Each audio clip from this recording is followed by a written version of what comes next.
सरकार कहती है कि चाहे जो हो जाए हम कास्ट को नहीं गिनेंगे। ये एफिडेविट भारतीय जनता पार्टी ने सुप्रीम कोर्ट में पहले दी कि अभी जो बिहार सरकार ने जाति सर्वे कराया है और उसके जो डेटा है वो लगभग उसी अनुरूप है जो 1931 में वो डेटा जो भारत सरकार का था।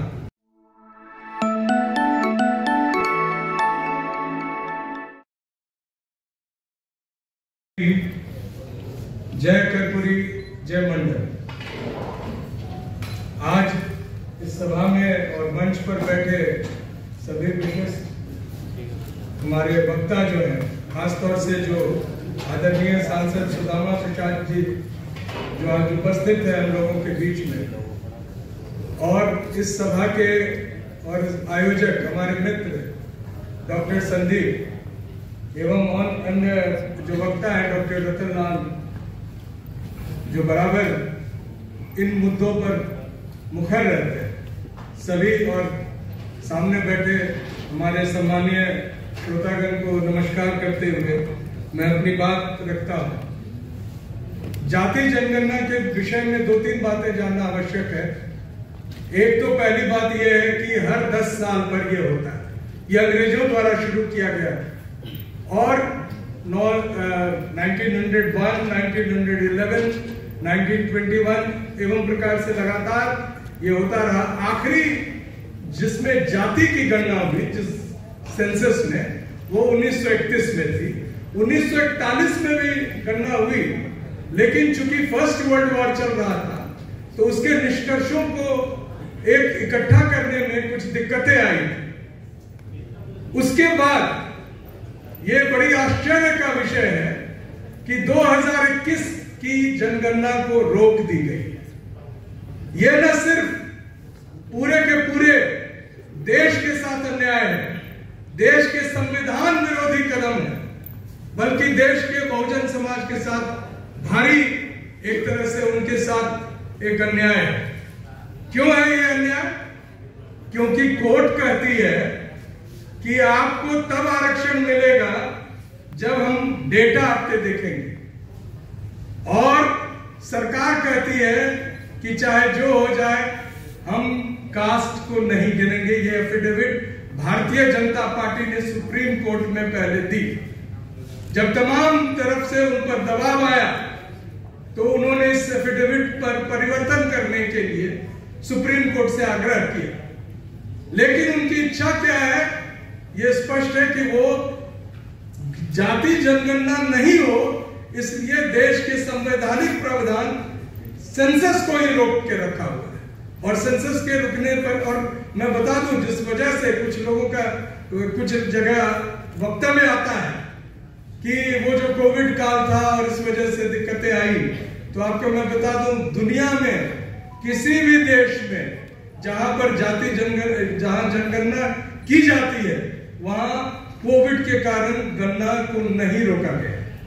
ये उपज है भारतीय जनता पार्टी की मनुवादी मानसिकता के तहत उन तमाम लोगों को उनके हक से महरूम करने का, जिनका वो अपने जो मनुस्मृति आधारित प्रपोज्ड जो उनका कॉन्स्टिट्यूशन में है उसमें वो विरोध करती है। इसके पहले जिक्र आया था कि काका कालेलकर कमीशन ने रिकमेंड किया था।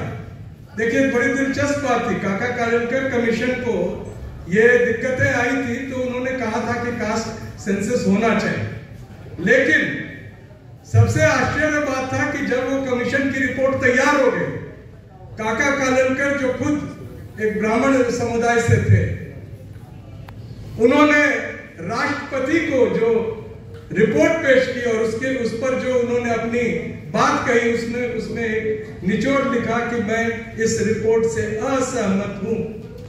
आप समझिए किसी भी चेयरमैन का जो वो रिपोर्ट दे रहा है और उसमें वो बोल दे कि I do not agree with this report, तो वो एक बहाना मिल गया।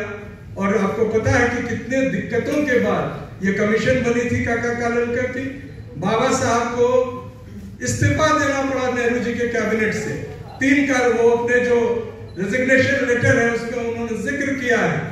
हिंदू कोड बिल के अलावा जो प्रमुख कारण था जिसके लिए वो उन्हें ऐतराज वो ये था कि देश के बहुसंख्यक पिछड़े समाज के लोगों के उत्थान के लिए संवैधानिक प्रावधान जो था एक कमीशन का बनाना, वो पंडित जवाहरलाल नेहरू की सरकार नहीं कर रही थी और इसी वजह से बाबा साहब ने इस्तीफा दिया। उसके बाद मंडल कमीशन की रिपोर्ट आई और 1931 को बेस बनाया गया। बहुत जो लोग हमारे कई साथी, डॉक्टर रतनलाल भी बैठे हैं, संदीप जी को भी याद होगा, प्रसेनजीत है यहाँ, कि किस तरह से 1990 में जब मंडल कमीशन लागू हुआ तो लगा कि जैसे कि देश के हक को छीनकर पाकिस्तान को दे दिया गया।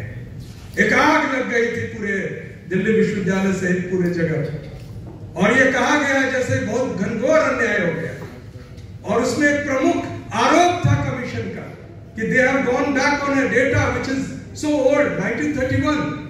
लेकिन बड़ी दिलचस्प बात है कि अभी जो बिहार सरकार ने जाति सर्वे कराया है और उसके जो डेटा है वो लगभग उसी अनुरूप है जो 1931 में वो डेटा जो भारत सरकार का था।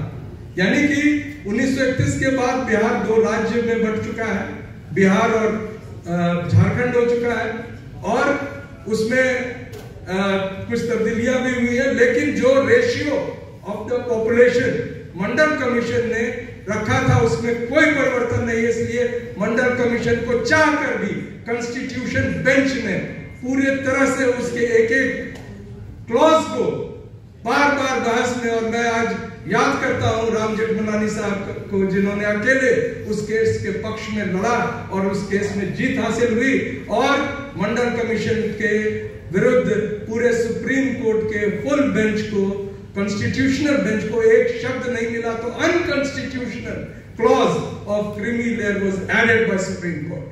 Creamy layer is totally unconstitutional. It is based on economic basis and it cannot be, it cannot withstand the basis of our constitution, which says socially and educationally backward classes.